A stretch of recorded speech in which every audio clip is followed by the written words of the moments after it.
Singareni global అని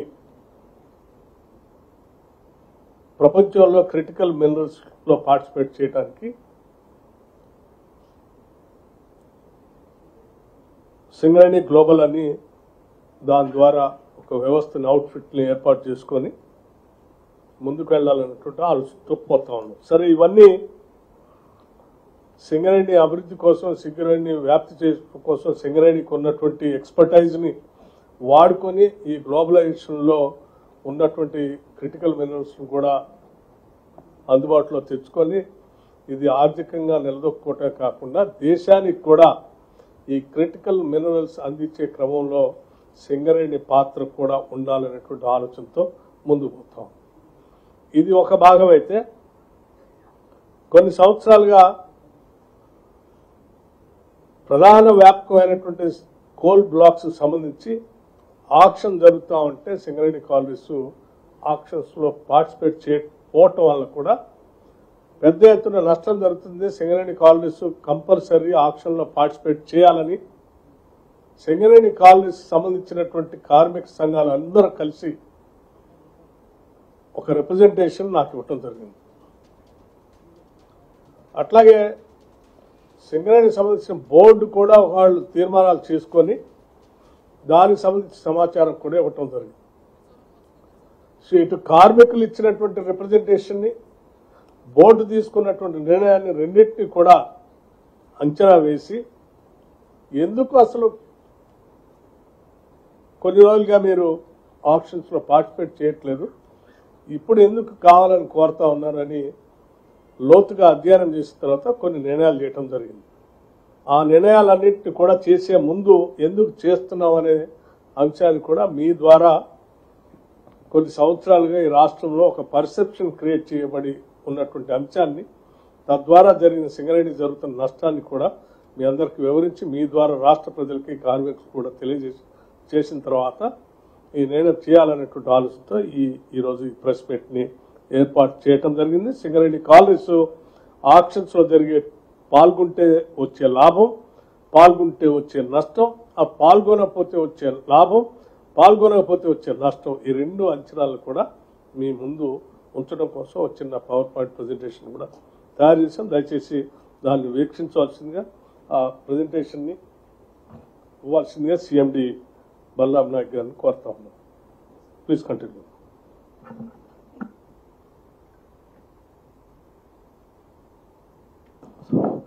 so Singareni సంస్థ తరఫున గౌరవ ఉప ముఖ్యమంత్రి వారికి ధన్యవాదాలు. వారి విలువైన సమయాన్ని వెచ్చించి ఈ ఒక ప్రెస్ మీట్ పెట్టడం అనేది సింగరేణి చరిత్రలో ఒక మలుపుగా తీసుకోవచ్చు.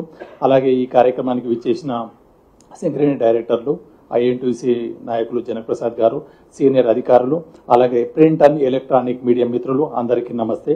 సో ఇందాకే గౌరవ ఉప ముఖ్యమంత్రి వర్యులు అన్నట్టు సింగరేణి సంస్థ అంతకుముందు మనం ఒక బొగ్గు సంస్థగానే మనకు పరిచయము. మనం బొగ్గు తెలంగాణ, ఆంధ్రప్రదేశ్, కర్ణాటక, మహారాష్ట్ర, తమిళనాడు ఎన్టీపీసీ రాష్ట్రాలకు మనము సరఫరా చేస్తున్నాము వాళ్ళకి విద్యుత్ అవసరాలకి. ఆ తర్వాత మనము సార్ అన్నట్టు 1200 మెగావాట్ల థర్మల్ పవర్ ప్లాంట్ అని పెట్టాము. దాంతోపాటు 800 మెగావాట్ల పవర్ ప్లాంట్కి ఇంకోటి మనము ఇమ్మీడియట్గా మనకు అవార్డు చేసి ఉన్నాము. దాంతోపాటు సంస్థ దాదాపు బొగ్గు నిల్వలు మనకి ఒక 25 ఏళ్ళకి సరిపడా మాత్రమే ఉన్నాయి. తర్వాత కంపెనీ పరిస్థితి ఏంటి? ఈరోజు సింగరేణి సంస్థ రాష్ట్ర ఆర్థిక స్థితిలో దాదాపు 6 జిల్లాల్లోకి 2 లక్షల మందికి ఉపాధి కల్పిస్తున్న సంస్థ. ఏ కనుక బొగ్గు లేకపోతే సంస్థ యొక్క భవిష్యత్తు ఏంటి, మనుగడ ఏంది అనే దానిపైన సార్ ఎప్పటికప్పుడు సమీక్ష చేస్తూ ఏమి చేస్తున్న దానిపైన ఇప్పటికే వారు అన్నట్టు వారి సూచనల ప్రకారం గౌరవ ముఖ్యమంత్రి అలాగే గౌరవ ఉప ముఖ్యమంత్రి వారికి సూచనల ప్రకారము మనం క్రిటికల్ మినరల్ కూడా ఎంటర్ కావాలని జరిగింది. దాంతోపాటు ఎంత ప్రోగ్రెస్ చేశామంటే ఎప్పుడప్పుడు మనము డిప్యూటీ సీఎం సార్ మనకి చెప్పడం వల్ల ఇప్పటికే డిలైట్ అనే సంస్థని మనము ఒక కన్సల్టెంట్గా పెట్టుకున్నాము. వారు క్రిటికల్ మినరల్లో దేశంలో విదేశాల్లో ఉన్న బ్లాక్ల పైన అధ్యయనం చేసి మనకి ఎప్పుడప్పుడు సమాచారం ఇస్తుంటారు. దాంతోపాటు పీడబ్ల్యూసీ అనే సంస్థ కూడా రెన్యూవబుల్ ఎనర్జీ అంటే సోలార్లో కానీ, బ్యాటరీ ఎనర్జీ సోలార్ సిస్టంలో కానీ, సిఎన్ఏ కన్సూమర్స్ కానీ, పంపుడ్ స్టోరేజ్ సిస్టంలో కానీ, విండ్ ఎనర్జీలో కావాల్సిన మొత్తం అధ్యయనం చేసి సంస్థకు వాళ్ళు రిపోర్ట్ సమర్పిస్తుంటారు. అదే రిపోర్ట్ని మేము ప్రిన్సిపల్ ఎనర్జీ అలాగే ప్రభుత్వం దృష్టికి, డిప్యూటీ సీఎం గారి దృష్టికి తీసుకెళ్లి దానిపైన ముందుకు వెళ్తున్నాము. ఆ విధంగా చూస్తే సింగరేణి సంస్థ అనేక రంగాల్లో మేము ముందుకు వెళ్తున్నాము. దాంతోపాటు 19 ఆగస్టు రోజు మనకి కర్ణాటక దేవదుర్గలో గోల్డ్ అండ్ కాపర్ మైన్ మనకి అలాట్ అయింది. ఇందాక అన్నట్టు మనకు వాళ్ళకు రాయల్టీ పే దాంట్లో 37% మనకి ఎప్పుడు ప్రీమియం వస్తూ ఉంటుంది ఆ గలి ఉన్నంత వరకు. దాంతోపాటు అక్కడ కూడా పొటెన్షియల్ రిజర్వ్స్ కూడా ఉన్నాయి. దాన్ని కొంత టైం తీసుకొని ఆనరబుల్ డిప్యూటీ సీఎం కూడా అక్కడ విజిట్ చేస్తారు. ఇప్పుడు మనము ఈ బొగ్గు బ్లాక్ల వేలం అనే అంశము అనేక సంవత్సరాలుగా నానుతూ ఉంది. అండ్ ఇది కంపెనీకి ఎట్లా అఫెక్ట్ చేసింది మనం పాల్గొనకపోవడం అనేది దీనిపైన కొంత ప్రజెంటేషన్ మీకు ఇవాళ ఇవ్వబోతున్నాము. సో బొగ్గు బ్లాక్ల వేలం ఎందుకు నిర్వహిస్తున్నారు, దీనికి ఏంది? 2014లో మనకు సుప్రీంకోర్టు మీకు అందరికి పరిచితమే, ఏది కోల్గేట్ స్కామ్ అని అనేక రకాలుగా జరిగినాయి. అనేక వార్తలు. దాని నేపథ్యంలో సుప్రీంకోర్టు ఏదైనా యాక్షన్ని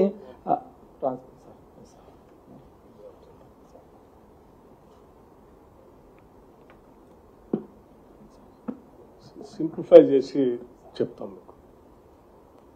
చాలా మందికి సింగరేణి ఏరియాలో ఉన్నటువంటి కోల్ బ్లాక్స్ సింగరేణికే కేటాయించాలి కదా, తెలంగాణలో ఉన్న కోల్ బ్లాక్స్ అని తెలంగాణలో సింగరేణికి కేటాయించాలి కదా.